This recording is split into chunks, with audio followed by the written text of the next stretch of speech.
The city of Napier is 300 kilometres north of the capital city of Wellington on the east coast. Hastings is 20 kilometres south of Napier. On the morning of February the 3rd, 1931, at 10:48, the district was shaken by an earthquake of the magnitude of 7 3/4 on the Richter scale.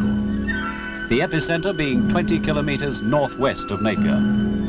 This was the first earthquake of a high magnitude in a populous area since the European settlement of New Zealand.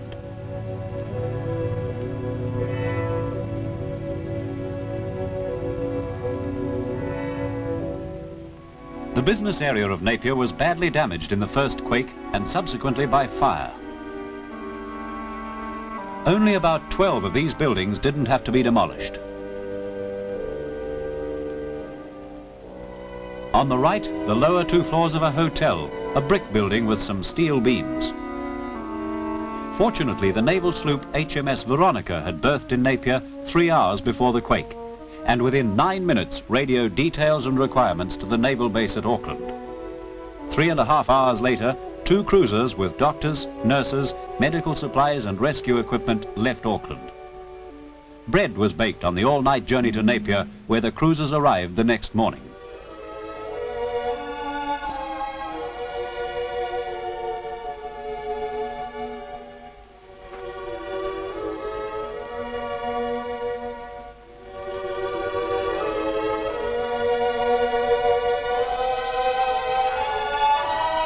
Most of the damage was done by fire.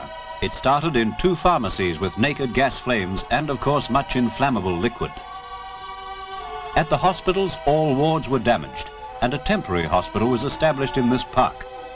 1% of the population, some 250 people, were killed. Only 2% were cot cases. Many hundreds, of course, were slightly injured.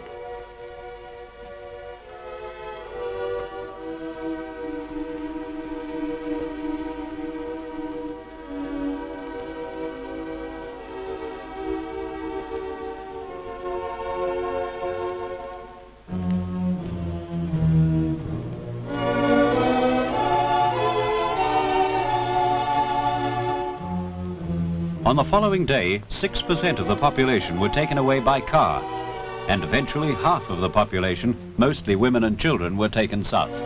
Fortunately, the stocks of petrol were not destroyed.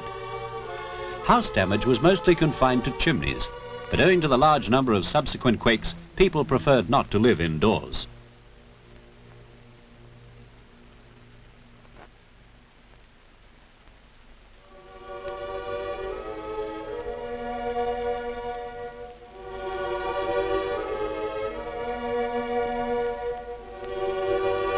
The water pumping station was damaged. The reservoir was cracked and the water supply failed entirely 1 hour after the quake. One of the great problems was sewerage. The pumps were restarted on the 3rd day, but it was 6 weeks before water and sewerage services were restored to the majority of houses. The Northern Highway. This damage was not typical of the damage to most of the Hawke's Bay roads. The causeway had been built across mudflats and failed largely through lack of lateral support. It was 9 days before a car reached Napier over this highway.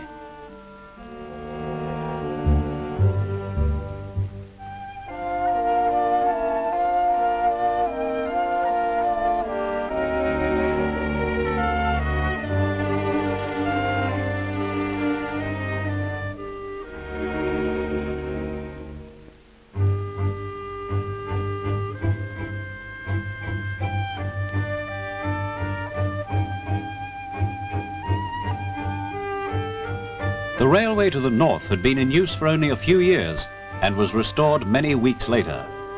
The railway south to Wellington was in working order 2.5 days after the quake.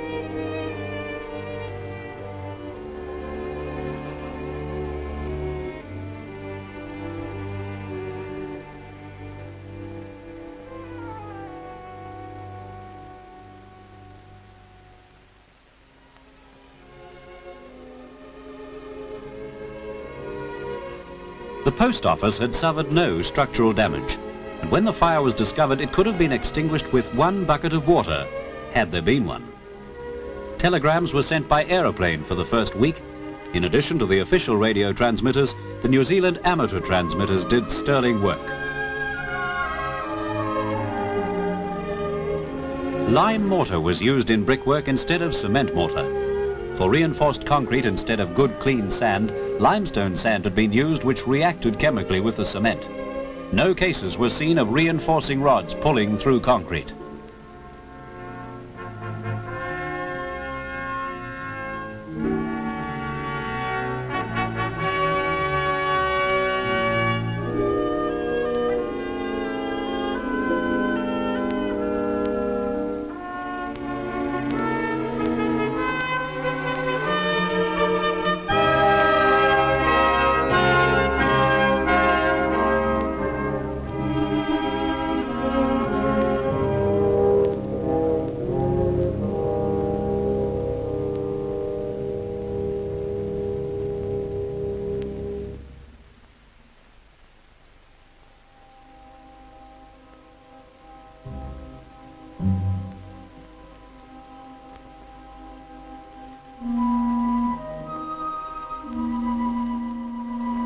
The Navy demolished dangerous walls, cleared the streets, took charge of food supplies, helped to restore the sewerage pumps, and generally did much to raise the morale of the people.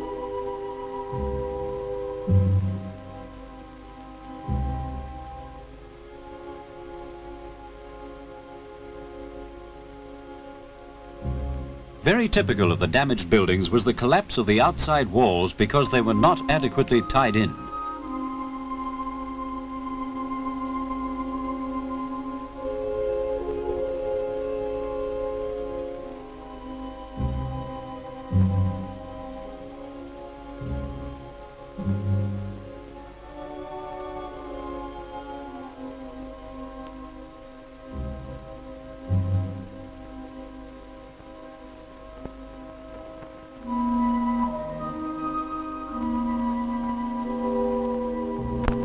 The Technical College was a brick building of 2 floors without any concrete columns. There were 300 boys in this school at this time, and many of them were thrown out of the building. In one part, the roof collapsed within 3 feet of the upper floor. One boy was rescued the following day, not much hurt, quite cheerful, but very hungry.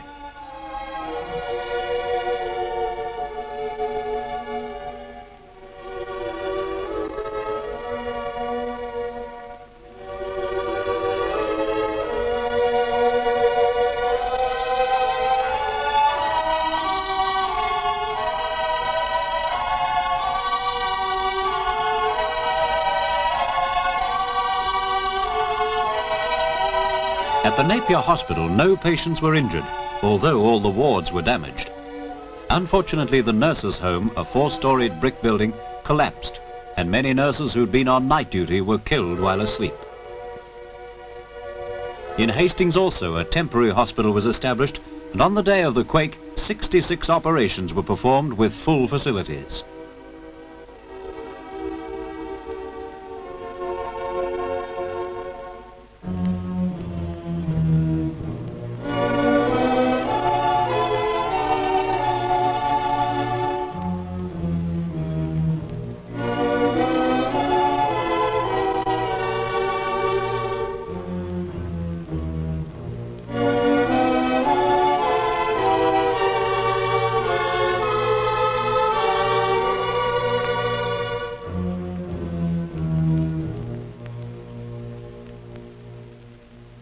The building here tilted because after completion some of the foundations were dug out for the installation of garages.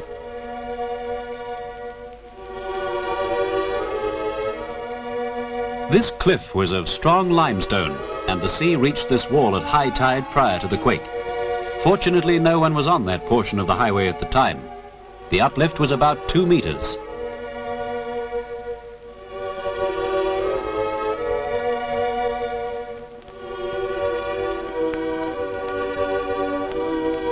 The building on this corner is still in use today.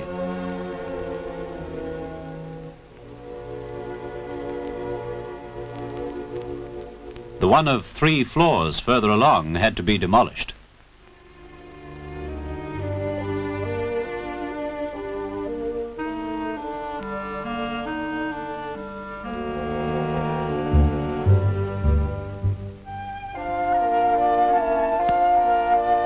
This building had to be refaced with a new front.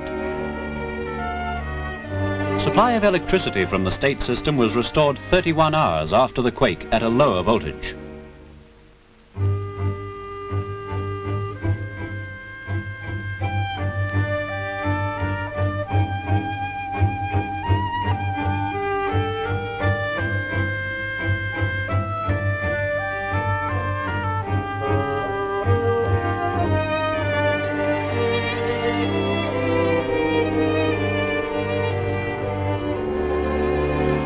In Hastings, 20 kilometres south of Napier, the Methodist Church. Here, the electricity generating station was restarted 1.5 hours after the quake. Water was pumped and fires were extinguished. 10 hours later, another severe shake put the generator out of action and fire spread through one block.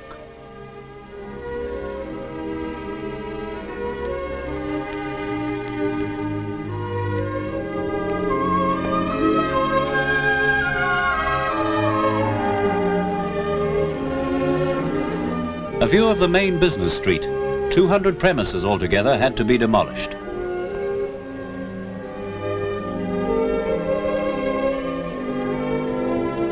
The moral is, don't run out on the sidewalks during a quake. One man was buried under a heavy concrete beam and rescued by the only salvage truck in the city.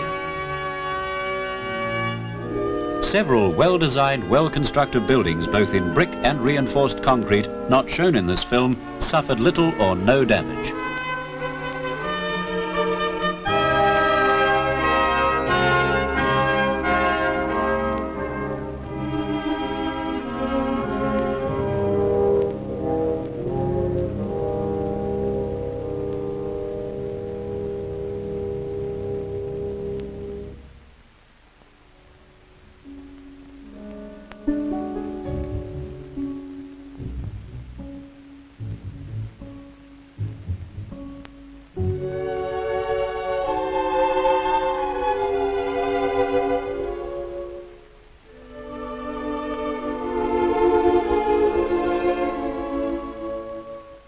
A hotel of 5 floors, built floor by floor without engineering advice, collapsed, as you see.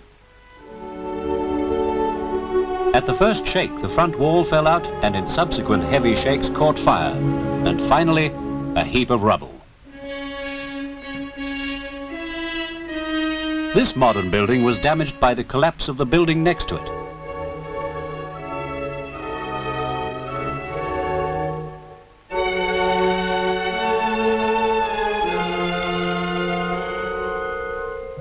The 2-floored building in the center is still in use today. Another view of the remains of the 5-floored hotel.